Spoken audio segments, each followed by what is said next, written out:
aside. Just landed from Greenland. Military analyst. DoD credential. Stuff your thing. Doesn't explain what you were really doing there. Hands up. You're coming with us. Everything stops. A routine return from a classified Greenland assignment. It ended in handcuffs, viral videos, and a $12.4 million federal payout. Darius Coleman, 31 years old, black, military intelligence analyst with top secret clearance. He showed his Department of Defense credentials at Dulles International Airport. The airport detective didn't care. The decision had already been made. The officer would discover too late what he'd done. Darius was the son of a federal appellate judge. The consequences would reshape airport security protocols nationwide. Where are you watching from? If this is your first time, hit subscribe. Stories like this need to be told. Darius Coleman had spent the last 4 weeks at Thule Air Base, Greenland, conducting classified threat assessments for U.S. Northern Command. 12-hour days analyzing Russian military movements in the Arctic, briefing NATO generals on security threats. This required a top-secret security clearance. Only 1.5% of military personnel hold that level. At 31, Darius was one of the youngest senior analysts in his division. Degrees from Georgetown and MIT, fluency in Russian and Mandarin. He'd briefed 12 generals who commanded armies. His father, Judge Raymond Coleman, sat on the Ninth Circuit Court of Appeals. His mother, a renowned civil rights attorney. Darius had grown up understanding systems power and the law. None of that would matter on March 22nd in 2023 when he landed at Dulles International Airport. When the plane touched down at 2:47 p.m. and relief washed over him. Exhaustion, finally home. He cleared customs without issue. Diplomatic passport expedited process. The officer barely glanced at him, stamped his documents, waved him through. Darius collected his military-issue duffel in a secure briefcase containing classified materials. The briefcase never left his sight. He headed toward the main terminal. Dark jeans, fitted jacket, but his posture gave him away straight, spine-efficient movements, the bearing of someone trained in military discipline. 50 yards from the exit when he spotted them. 2 TSA officers and an airport police officer standing near the security checkpoint, watching him. Darius had been trained to notice surveillance, to read body language, to identify when someone was tracking a target. These 3 were locked on. He kept walking, neutral expression, nothing to hide, credentials in order, assignment legitimate, federal employee returning from official duty, no reason for concern. The airport police officer stepped into his path. "Sir, I need you to step aside for a moment." White, mid-40s, thick build, expression that broadcast authority and expected compliance. Name tag Detective Ryan Mitchell. Darius stopped. Aggressive stance, not cautious. Hand hovering near belt. The 2 TSA officers shifting positions, flanking. This wasn't a random check. Did his training to spot surveillance make what happened next worse or better? One word. "Is there a problem, officer?" Darius's voice came out calm, even. "We need to ask you some questions," Mitchell said. "Step over here, please." Darius glanced around. Other passengers flowing past unbothered. He was being singled out. Questions about what? About where you've been, where you're going, what you're carrying. Darius's jaw tightened, but his composure held. "I just landed from Greenland. I'm a military analyst with the Department of Defense, returning from an official assignment." He reached into his jacket pocket, slowly, deliberately. "Here's my DoD credential." He held out his Department of Defense identification card. Photo, clearance level, position as senior intelligence analyst. The card that had opened doors at military installations across the globe. That granted access to some of the most sensitive intelligence in the U.S. government. Mitchell glanced at it, barely 3 seconds, then looked back at Darius. "That doesn't answer my question. What were you really doing in Greenland?" Everything changes. This wasn't standard security screening.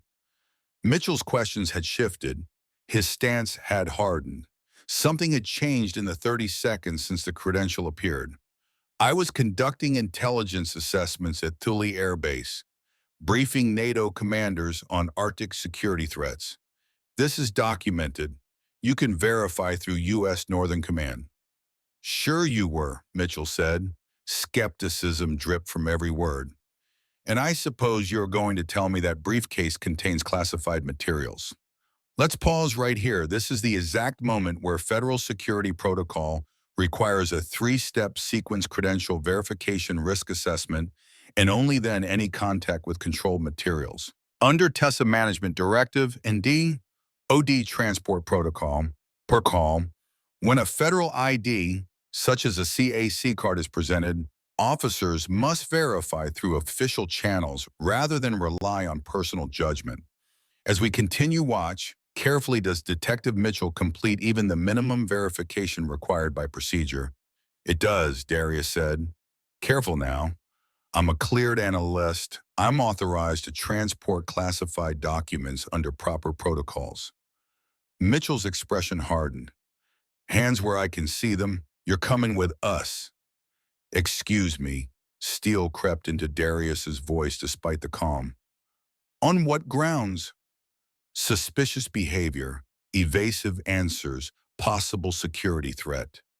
Evasive answers, Darius repeated. I answered every question directly, showed you my credentials, explained my assignment. He paused. What exactly is suspicious?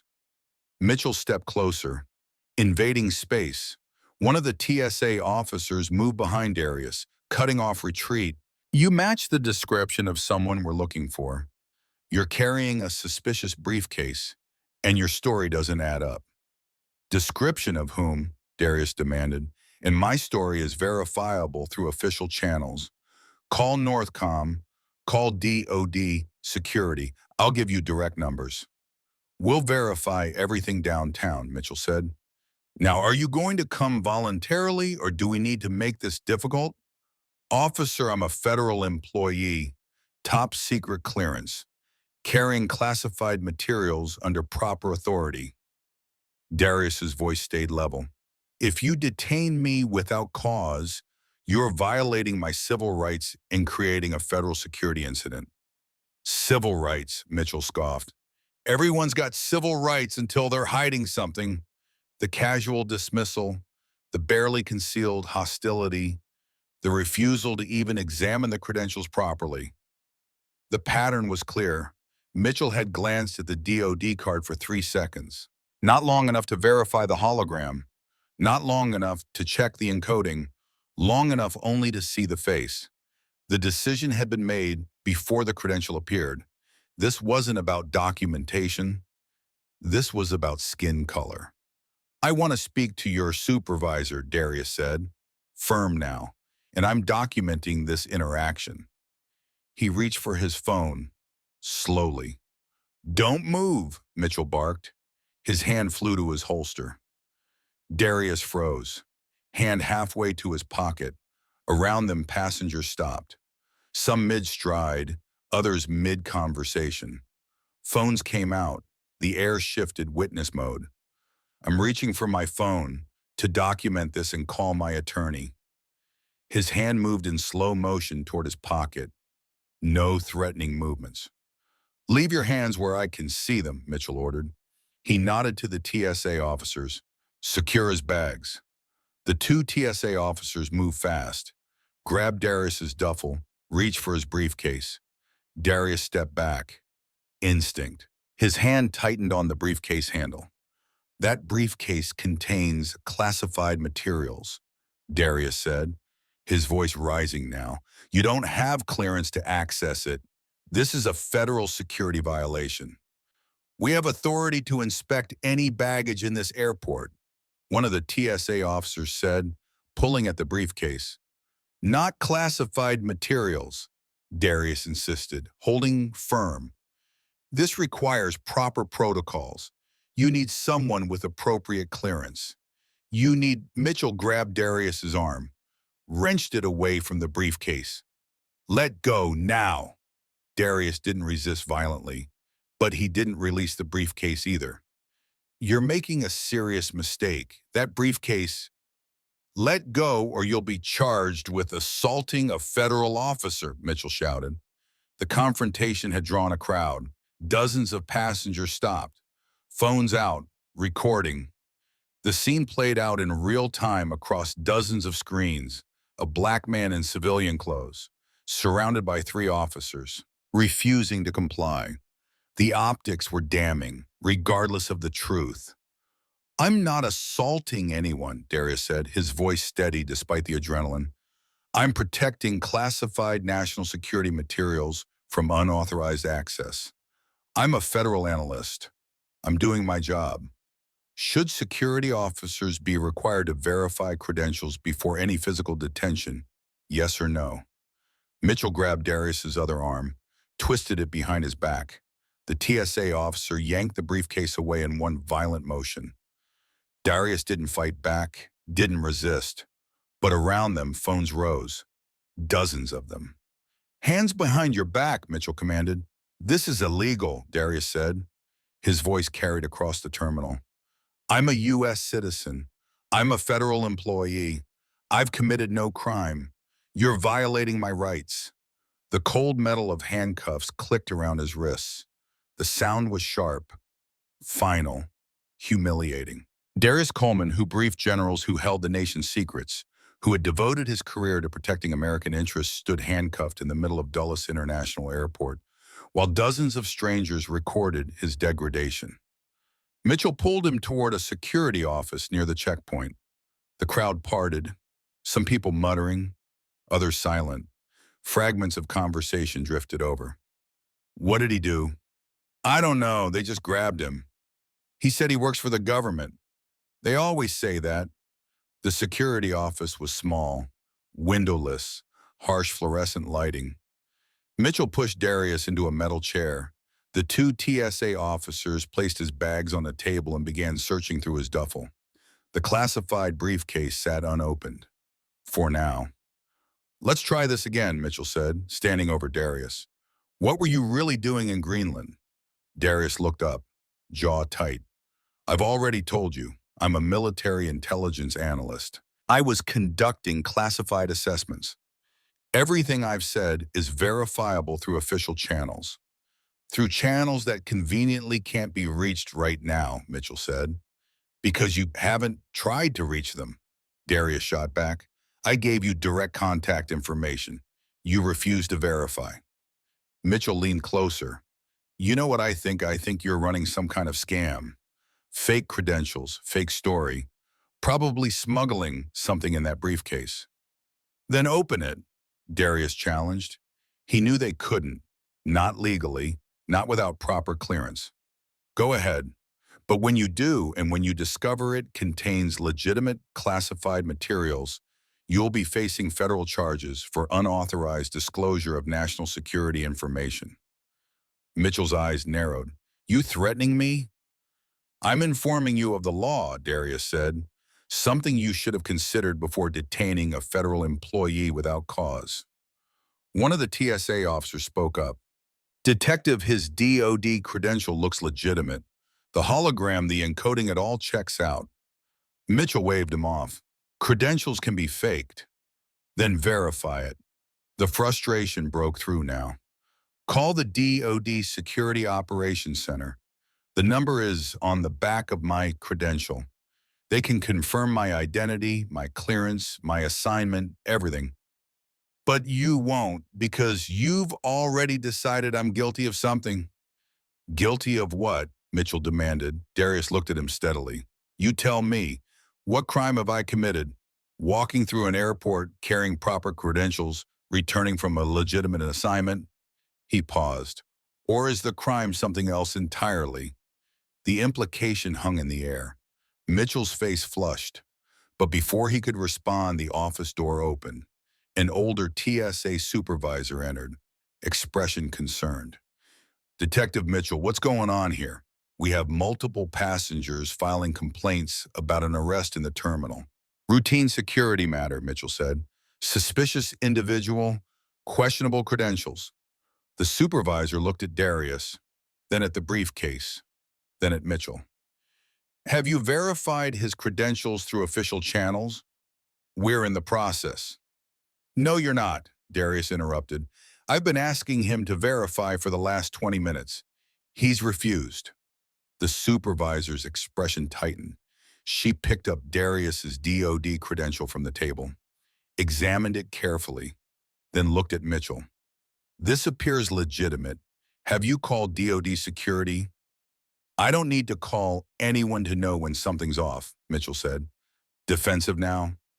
Yes, you do, the supervisor said. Firm. That's literally the protocol. She pulled out her phone. What's the number? Darius recited it from memory. The supervisor dialed, waited, then spoke into the phone. Yes, this is Supervisor Chen at Dulles International, badge number 7739. I need to verify credentials for a DOD employee. She paused, reading from Darius's ID. Darius Raymond Coleman, ID number Delta 7325941. She listened. Her expression shifted, concern to alarm. I see, yes, top secret, Arctic deployment returned today. Another pause. Yes, he's here. He's been detained. Her eyes widened. No, I understand. Yes, immediately. She hung up, turned to Mitchell, voice sharp now. Uncuff him, now. What? Uncuff him right now, detective.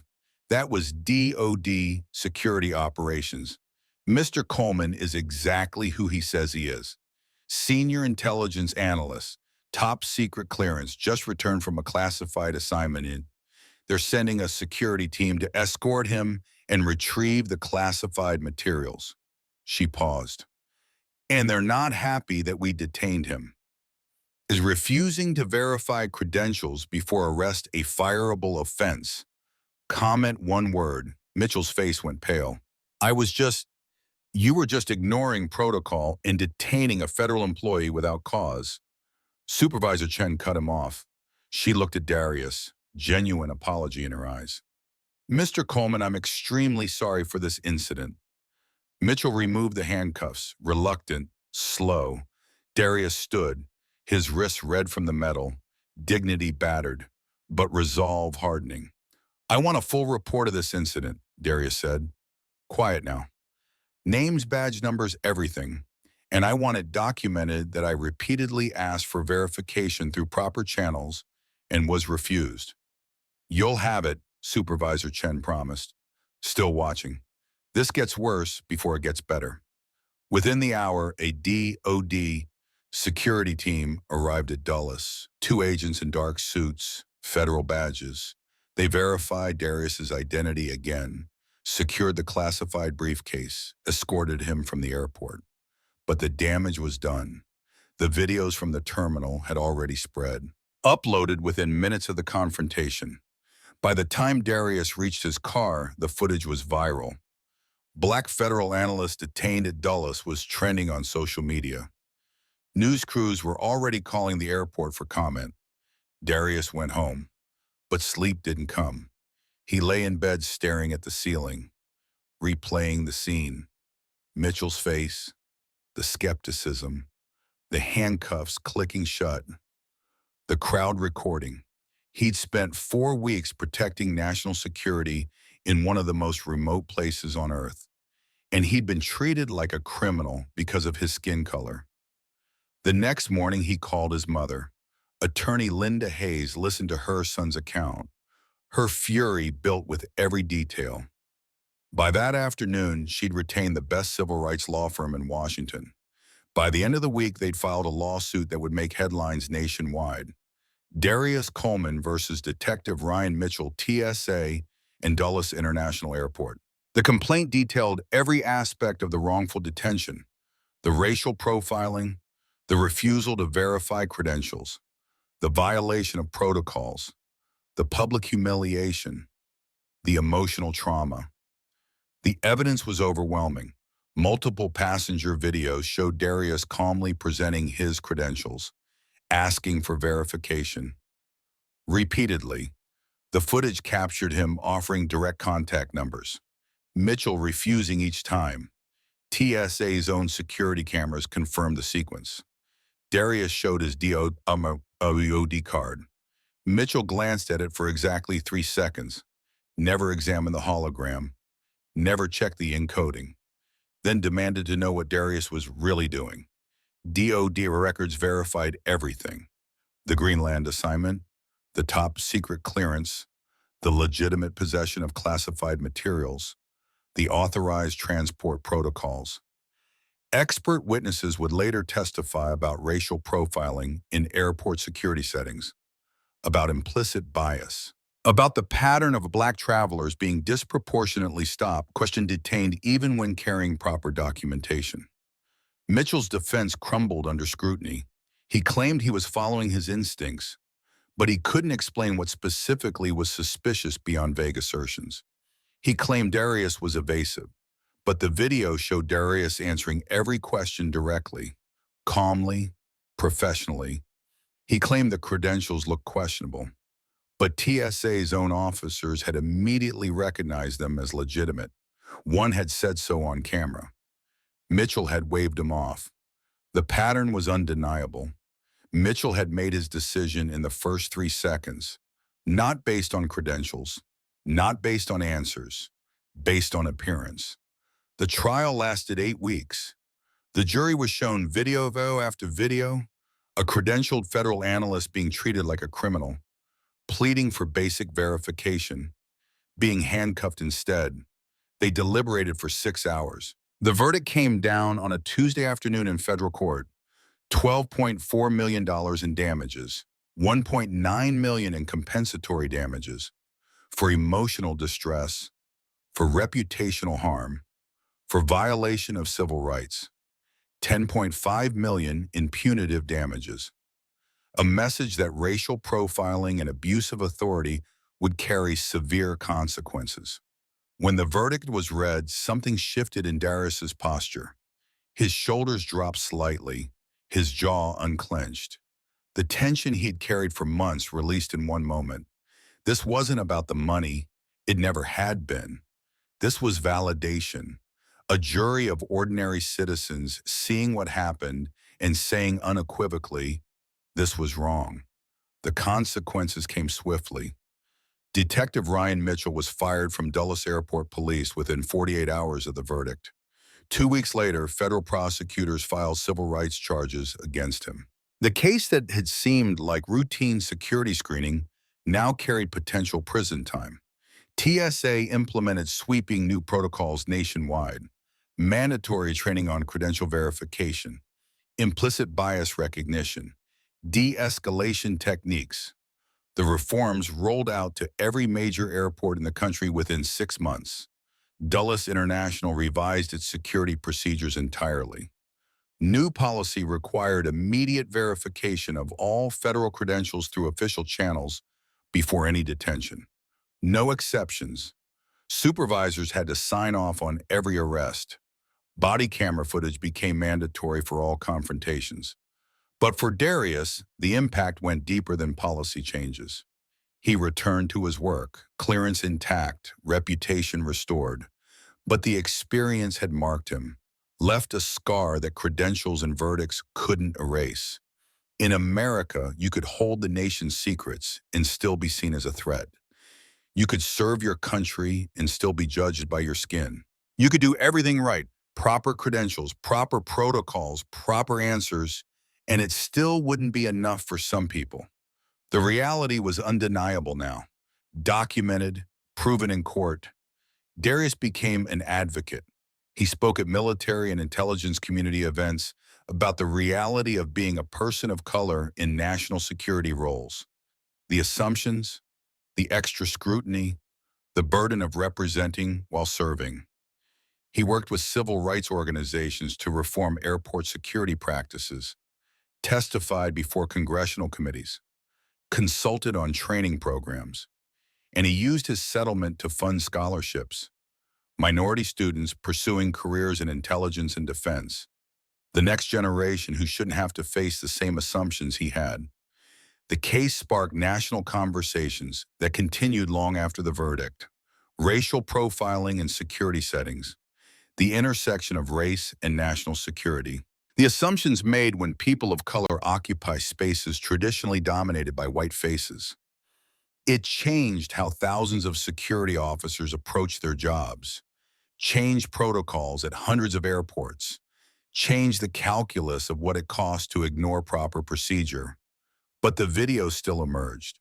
The stories still surfaced. The assumptions still persisted. Darius Coleman's case showed that even those protecting the nation weren't immune to bias, that credentials and achievements, service, sometimes they weren't enough. But it also showed something else, something crucial. Accountability was possible. Justice was achievable. Systems could change when people refused to accept injustice as normal. When someone had the courage to say this is wrong and fight back. When ordinary citizens on juries saw the truth and acted on it. The immediate consequences came fast. Detective Ryan Mitchell was fired from Dulles Airport Police within 48 hours of the verdict. 2 weeks later, federal prosecutors filed civil rights charges. What had seemed like routine security screening now carried potential prison time. TSA implemented sweeping reforms nationwide, mandatory credential verification training, implicit bias recognition programs, de-escalation protocols. The changes rolled out to every major airport within 6 months. Dulles International revised its entire security framework. New policy required immediate verification of federal credentials through official channels before any detention. No exceptions. Supervisors had to approve every arrest. Body cameras became mandatory for all passenger confrontations. But for Darius, the impact ran deeper than policy changes. He returned to his position at the Department of Defense, clearance intact, reputation restored, security team briefings resumed, Arctic threat assessments continued. But the experience had left its mark. In America, you could hold the nation's most sensitive secrets and still be seen as a threat. You could serve your country at the highest levels and still be judged by your skin. You could carry every credential, follow every protocol, provide every answer, and it still wouldn't be enough for some people. Not bitterness, just reality, documented reality, proven in federal court. Darius shifted his focus beyond his own case. He began speaking at military and intelligence community conferences, addressing the reality of being a person of color in national security roles, the extra scrutiny, the added burden, the constant need to prove legitimacy that others never faced. He partnered with civil rights organizations working to reform airport security nationwide, testified before congressional oversight committees, consulted on new training programs being developed in the wake of his case, and he established a scholarship fund with his settlement. Full ride scholarships for minority students pursuing careers in intelligence defense and national security. This wasn't just about his case anymore. This was about the next generation, about ensuring they wouldn't face the same assumptions, the same doubts, the same 3-second glances that determined guilt before credentials even mattered. The case sparked conversations that extended far beyond one airport, one detective, one afternoon. Racial profiling in security settings, the intersection of race and national security, the assumptions embedded in who gets believed, who gets verified, who gets detained, the cost of operating while Black in spaces traditionally dominated by white authority. It changed how thousands of security officers approach their work, changed training protocols at hundreds of airports, changed the risk calculation of ignoring proper procedure in favor of instinct. Should every detention over 15 minutes require automatic federal review? Yes or no? But the work wasn't finished. The videos still emerged from airports across the country. The stories still surfaced. The patterns still persisted. Darius Coleman's case proved something important. Even those protecting the nation weren't immune to bias. Credentials, achievements, years of service, sometimes they weren't enough. But the case also proved something else, something equally important. Accountability was possible. Justice was achievable. Systems could change when people refused to accept injustice as normal. When someone had the courage to document, to fight back, to demand better. When ordinary citizens on juries saw the truth and acted on it, change wasn't automatic, but it was possible. If you believe accountability drives real change in how we approach security and civil rights, subscribe and turn on notifications. Tomorrow we have another story that proves standing up to injustice can transform entire systems. What would you have done in Darius's position? Comment below. From a procedural standpoint, incidents like this hinge on three required steps: official verification, objective observation, and compliance with the legal threshold that governs each level of law enforcement contact. This case escalated because those safeguards were skipped, a reminder that procedure, not instinct, is what prevents unnecessary harm. For civilians, understanding the right to request formal verification is often the simplest protection during high-tension encounters, especially when federal ID or controlled materials are involved.